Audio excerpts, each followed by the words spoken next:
माधोपुर गांव में संदीप नाम का एक व्यक्ति अपनी पत्नी अंजू के साथ एक बड़े से घर में रहता था। उन दोनों की केवल एक ही संतान थी और वो था उनका बेटा मयंक, जो कि विदेश में जॉब करता था। कई सालों के बाद मयंक अपने घर आने वाला था। ये जानकर संदीप और अंजू काफी खुश थे और वो बड़ी बेसब्री से उसका इंतजार कर रहे थे।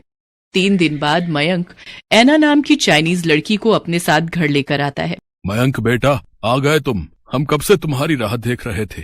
ये कहकर संदीप मयंक को गले लगा लेता है।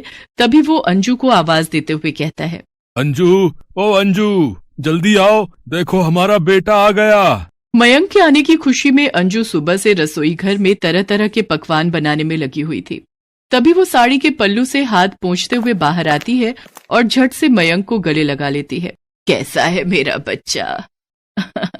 कितने टाइम बाद तुम्हें देख रही हूँ। मैं बिल्कुल ठीक हूँ मम। अरे मयंक, ये तो कोई विदेशी लड़की लग रही है। कौन है ये? मम, ये ऐना है, मेरे ही ऑफिस में मेरे साथ काम करती है। तभी मयंक ऐना से कहता है, ऐना, ये मेरे मॉम डैड हैं। मयंक के ये कहते ही ऐना अंजू के पांव छूते हुए कहती है, पांव उठा लो सासू मॉम। ये क्या बोल रही है मयंक? अरे ऐना, पाँव उठा लो नहीं, पाए लागू बोलते हैं। ओह, आई एम सॉरी सासू मॉम। मयंक, ये लड़की बार बार मुझे सासू मॉम क्यों बोल रही है? मॉम, ऐना मेरी वाइफ है, हम दोनों ने शादी कर ली है। अब ये तुम क्या कह रहे हो मयंक? तुमने हमें बिना बताए शादी कर ली? संदीप के ये कहते ही ऐना उनके पांव भी छूने जाती है। पैर काट लूंगी ससुर जी। क्या? पैर काट लूंगी? ये क्या बकवास किए जा रही है? सॉरी ससुर जी, इस बार भी रॉन्ग बोल दिया। सॉरी, पैर दे दो ससुर जी। ओहो मयंक, ये तू क्या बला घर ले आया? अब बस भी करो ऐनक, मेरा मतलब है ऐना, जो भी है तुम्हारा नाम। सारा दिन पैर ही छूती रहोगी? खैर, जाती रहो, मेरा मतलब है जीती रहो। बेटा, ये सब चल क्या रहा है? क्या तू हमें बताएगा? मॉम, मैं ये सब आपको बाद में बताऊंगा। अभी मैं बहुत थक गया हूँ और मुझे बहुत जोरों की भूख भी लगी है। मयंक ये कहते ही अपने कमरे में चला जाता है। ऐना ने बहुत छोटे छोटे कपड़े पहने हुए थे। संदीप और अंजू बार बार ऐना के कपड़ों को ही देखे जा रहे थे। हे भगवान, ये कैसे आधे अधूरे कपड़े पहन रखे हैं इस लड़की ने। मयंक की तो मती ही मारी गई थी जो इसे हमारी बहू बना कर ले आया। अगर आसपास पड़ोस वालों ने इसे इस तरह के कपड़ों में देख लिया ना, तो पता नहीं कैसी कैसी बातें बनाएंगे। ऐना, तुम यहीं रुको, मैं अभी आई। इसके बाद अंजू अपनी एक साड़ी लाकर ऐना को देते हुए कहती है, ये लो साड़ी, अब तुम जल्दी से अपने कमरे में जाओ और कपड़े बदल कर आओ। इसके बाद ऐना मयंक के कमरे में चली जाती है। तभी अंजू की पड़ोसने उसके घर आती हैं। क्यों अंजू बहन, इतनी जल्दी तुमने हमें पराया कर दिया? घर में फिरंगन बहू ले आई और हमें बताया तक नहीं। हाँ अंजू बहन, आपने हमारे साथ ऐसा क्यों किया? हमें आपसे ये उम्मीद नहीं थी। भाई क्या करे, जिसकी विदेशी बहू आती है ना, उसके ऐसे ही ठाट बाट बढ़ जाते हैं। क्या बकवास किए जा रही हो तुम दोनों? इतनी देर से वो लड़की हमारा दिमाग खराब कर रही थी, अब तुम दोनों भी शुरू हो गई। अरे वो मेरी बहू है, मुझे ये खुद अभी पता चला। अब तुम दोनों जाओ यहाँ से, मैं पहले ही बहुत परेशान हूँ। अरे अंजू बहन, अब इतने भाव क्यों खा रही हो? बहू का एक बार चेहरा तो दिखा दो। तुम्हारी बहू क्या हूर की परी है जिसे देखेंगे तो नजर लग जाएगी? तुम दोनों जाती हो या मैं? हाय हाय, इतना भी क्या गुस्सा। हम जाते हैं, चलें। इसके बाद वो दोनों वहां से चली जाती हैं।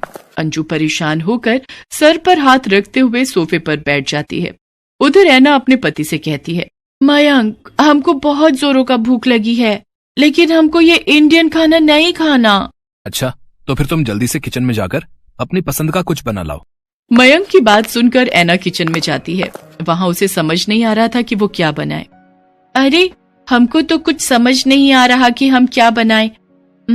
हमको तो ये भी नहीं पता कि ये कौन सी सब्जी है। क्या बनाऊं? हमको तो बहुत जोरों का भूख भी लगा है। तभी ऐना को रसोई की दीवार पर 2 छिपकली दिखती है। अरे वाह, मिल गया हमको खाना, अब तो हम इन्हीं को खाएगा। ऐना बगल में रखे लकड़ी के स्टूल पर चढ़ जाती है और हाथ से दोनों छिपकलियों को पकड़ने लगती है। तभी अंजू रसोई में आ जाती है। वो जैसे ही ऐना को छिपकली पकड़ते देखती है, वो जोर से चिल्ला पड़ती है, बाप रे बाप, हे राम, ये क्या कर रही हो बहू तुम? अंजू के चिल्लाने की आवाज सुनते ही मयंक और संदीप भी किचन में आ जाते हैं। उधर ऐना भी अपने दोनों हाथों में छिपकली पकड़ लेती है। क्या हुआ मॉम, आप इतनी जोर से क्यों चिल्लाई? Everything is all right? हाँ भाई, ऐसा भी क्या हो गया? क्यों इतना शोर मचा रखा है? अरे वो देखो, उस ऐना ने क्या पकड़ रखा है। तभी संदीप और मोहित ऐना की ओर देखते हैं। उसने अपने दोनों हाथों में छिपकली पकड़ रखी थी जो बुरी तरह फड़फड़ा रही थी। ये देखकर दोनों की चीखें निकल जाती हैं। हे भगवान, अब इस छिपकली ने, मेरा मतलब है ऐना ने, ये क्या पकड़ लिया? अरे आप सब लोग इतना डरता क्यों है इससे? तुमको पता है इसका तो बहुत ही टेस्टी चटनी बनता है। मैं इसकी चटनी बनाकर आप सबको खिलाऊंगी, फिर देखना आप कैसे अपनी उंगली चाटता रह जाएगा। अब मैं जल्दी से इसकी चटनी बना देती हूँ। संदीप और अंजू लगातार मयंक को घूरते जा रहे थे। तभी वो मयंक को डांटते हुए कहती है, अरे करम जले, कहाँ से उठाकर ले आया इस बला को? और तू मेरी माँ परेशान कर रखा है हम सबको। ये सब नहीं बनता मेरे घर में। जल्दी से इसको खिड़की से बाहर फेंक दे। आप एक बार खाइए तो सासू मॉम, आपको बहुत पसंद आएगा। मैं तेरे पैर पड़ती हूँ ऐना, प्लीज जल्दी से फेंक दे इसे। अरे कौन सा वो मनहूस समय था मयंक जब तूने मेरी कोख से जन्म लिया। अरे ऐसा दिन देखने से पहले हम मर क्यों नहीं गए? मॉम आप चिंता मत करो, मैं उसे सब अच्छे से समझा दूंगा। चलो ऐना, अपने कमरे में चलो। अपने कमरे में ले जाकर मयंक ऐना को सब कुछ समझाने लगता है। उनके घर का खाना पीना, रहन सहन। उधर अंजू हॉल में सोफे पर बैठकर अपनी किस्मत को कोस रही थी। ना जाने कौन से कर्म किए थे मैंने जिसकी सजा में भुगत रही हूँ। तभी संदीप जोर जोर से हंसने लगता है। कुछ भी कहो, लेकिन बहू बिल्कुल तुम्हारी टक्कर की आई है। बाहर वाले क्या कम थे जो अब आप भी शुरू हो गए? अंजू को उसकी ननद का फोन आता है। अरे कैसी हो भाभी? मैंने ये बताने के लिए फोन किया है कि आज हम पूरा परिवार तुम्हारे घर आ रहे हैं और कुछ दिन वहीं रहेंगे। अरे बाप रे, अगर ये यहाँ आ गई तो इस बहू को देखकर तो खूब मजाक उड़ाएंगे। कुछ देर सोचने के बाद वो कहती है, अरे वो क्या है ना सुमन दीदी, हम 2 हफ्तों के लिए बाहर घूमने जा रहे हैं। मुझे बहुत सारी पैकिंग करनी है तो मैं फिर आपसे बात करूंगी।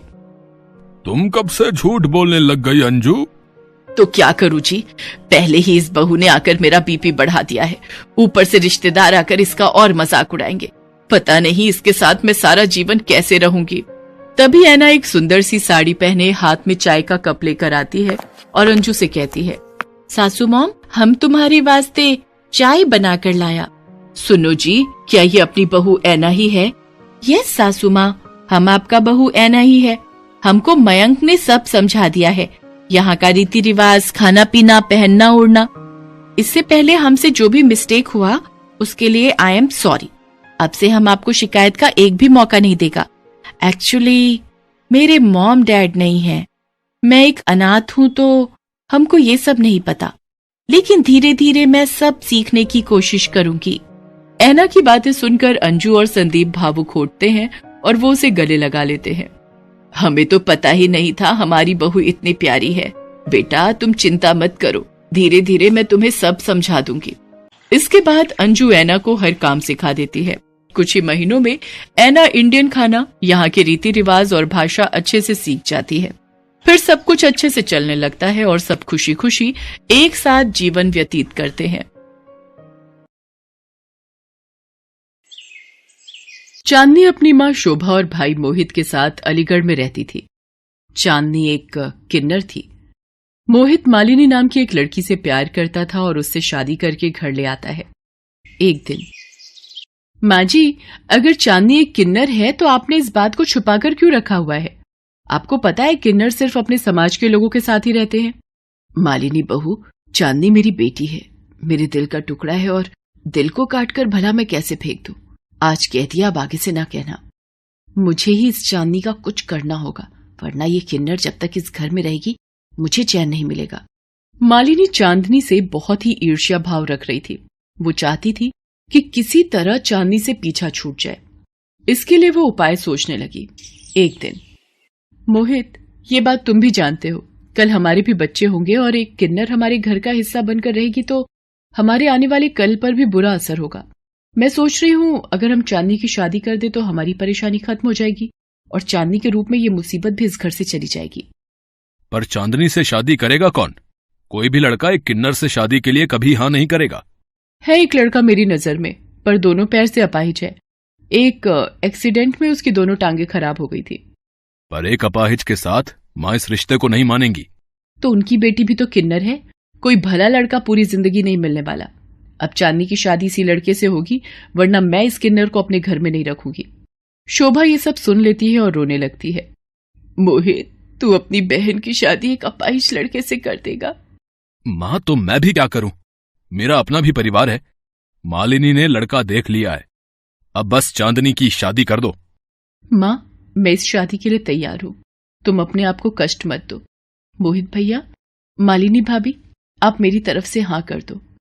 बेचारी चांदनी एक अपाहिज लड़के से शादी के लिए तैयार हो जाती है और चांदनी की शादी विनोद नाम के एक अपाहिज लड़के से हो जाती है, जिसे चांदनी ने पहले कभी नहीं देखा था और ना ही विनोद ने चांदनी को कभी देखा था। शादी के बाद चांदनी घूंघट में घबराई और सहमी हुई ससुराल में गृह प्रवेश करती है। उसके बाद उसकी सास चांदनी का घूंघट हटाती है। वो चांदनी का चेहरा देख बहुत शौक हो जाती है। अरे, तू तो एक किन्नर है, तेरी भाभी ने हमसे इतना बड़ा झूठ बोला। हे राम, इतना बड़ा धोखा, हमारे घर में किन्नर बहू आ गई। चांदनी की भाभी ने चांदनी की सास जानकी और विनोद से उसके किन्नर होने की बात छुपाई थी। जानकी चांदनी की सच्चाई जानकर बेहोश हो जाती है। तुम्हारी वजह से अगर मेरी माँ को कुछ हो गया चांदनी, तो मैं तुम्हें कभी माफ नहीं करूंगा। तुम एक किन्नर हो, इतना बड़ा विश्वासघात। माँ जी आंखें खोलिए। चांदनी जानकी के मुंह पर पानी की बूंदें छिड़कती है। जानकी होश में आ जाती है। अरे भगवान, हमारी तो किस्मत ही फूट गई, एक किन्नर को ब्याह लाए हम। माँ, मुझ अपाहिज के साथ जिंदगी भी ये क्या नया खेल खेल रही है। मुझे बिल्कुल पता नहीं था कि मालिनी भाभी ने आप लोगों से ये बात छुपाई है। माँ, अब हम कुछ नहीं कर सकते। इन लोगों ने धोखे से ये शादी करवा दी, हमें फंसाया गया है। माँ, चांदनी ये सब देखकर बहुत दुखी होती है। वो फोन पर माँ को सारी बात बताती है। मालिनी की वजह से आज तुम्हें ये दुख देखने पड़ रहे हैं चांदनी, पर तू हिम्मत मत हार। आज तक तूने बहुत संघर्ष किया है। मुझे पता है तू अपने स्वभाव से इन सब का दिल जीत लेगी। चांदनी चाहती थी कि विनोद की देखभाल कर पाए, पर जानकी और विनोद चांदनी से बात ही नहीं करते थे। माँ जी, मैं रसोई में कुछ मदद करूं आपकी? आप अकेले इतना काम करते हो। कोई जरूरत नहीं है कुछ भी हाथ लगाने की। एक किन्नर के हाथ का भोजन नहीं करना हमें, समझी? चांदनी रोते हुए अपने कमरे में चली जाती है। एक दिन माँ, गांव की जमीन बेचकर भी जो पैसे मिले थे, धीरे धीरे सब खत्म हो रहे हैं। किस्मत ने मुझे अपाहिज बना दिया है। कहां से आगे का गुजारा होगा समझ नहीं आ रहा। विनोद, तू परेशान मत हो, मैं कोई काम ढूंढ लेती हूँ जिससे थोड़ा सहारा तो मिलेगा। माँ, तुम इस उम्र में काम ढूंढोगी? नहीं माँ, मैं तुम्हें इस उम्र में काम नहीं करने दूंगा। काश मेरे पास अपने इलाज के लिए पैसे होते तो मैं ये दिन तुम्हें ना देखने देता। चांदनी ये सब सुन लेती है और वो मन ही मन सोचती है, मुझे विनोद का इलाज करवाने के लिए पैसे जोड़ने ही होंगे, मुझे मेहनत करनी होगी। ये सब सोचकर चांदनी घर से काम ढूंढने निकलती है। चांदनी को देखकर लोग उसे किन्नर समझकर बातें बनाने लगते हैं। चांदनी जगह जगह काम ढूंढने लगी। भैया, कोई काम मिलेगा? बहुत मेहरबानी होगी। अरे तुम तो किन्नर हो, चलो यहाँ से आगे बढ़ो, कोई भीख नहीं मिलेगी। ये लोग तो मुझे मांगने वाली समझ रही हैं। मैं क्या करूं? भगवान, मेरे किन्नर होने पर ये लोग मुझे नफरत भरी निगाहों से देख रहे हैं। मेरी मदद करो भगवान। मम्मी, मुझे मम्मी के पास जाना है। Mummy, mummy. अरे गुड़िया, क्या हुआ? तुम रो क्यों रही हो? चुप हो जाओ, तुम्हारी मम्मी कहाँ है? सड़क पर छोटी बच्ची लगातार रो रही थी। चांदनी ने बच्ची को गोदी में उठा लिया और आसपास उसकी मम्मी को ढूंढने लगी, पर जब कोई नहीं मिला, चांदनी बच्ची को उठाकर नजदीक के पुलिस स्टेशन पहुंची। इंस्पेक्टर साहब, ये बच्ची सड़क पर रोती हुई मिली है। घबराहट की वजह से कुछ भी नहीं बोल रही है। एक बार आप देख लेते, शायद कुछ बता दे। ये महिला तो किन्नर दिखाई पड़ती है जी। तो ये आपको सड़क पर रोती हुई मिली है क्या? क्या नाम है बेटा आपका? पिंकी। आपकी मम्मी का फोन नंबर याद है आपको बेटा? Mummy, mummy.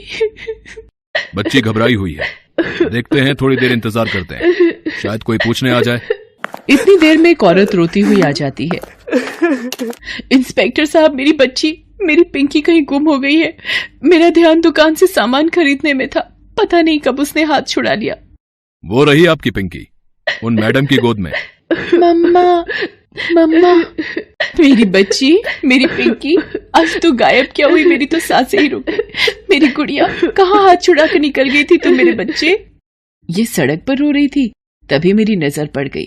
आपके बिना घबरा गई थी ये तो भला हो इन मैडम का कि आपकी पिंकी को इन्होंने संभाल लिया, वरना आजकल तो बच्चा चोर को मिनट नहीं लगता बच्चा उठाने में।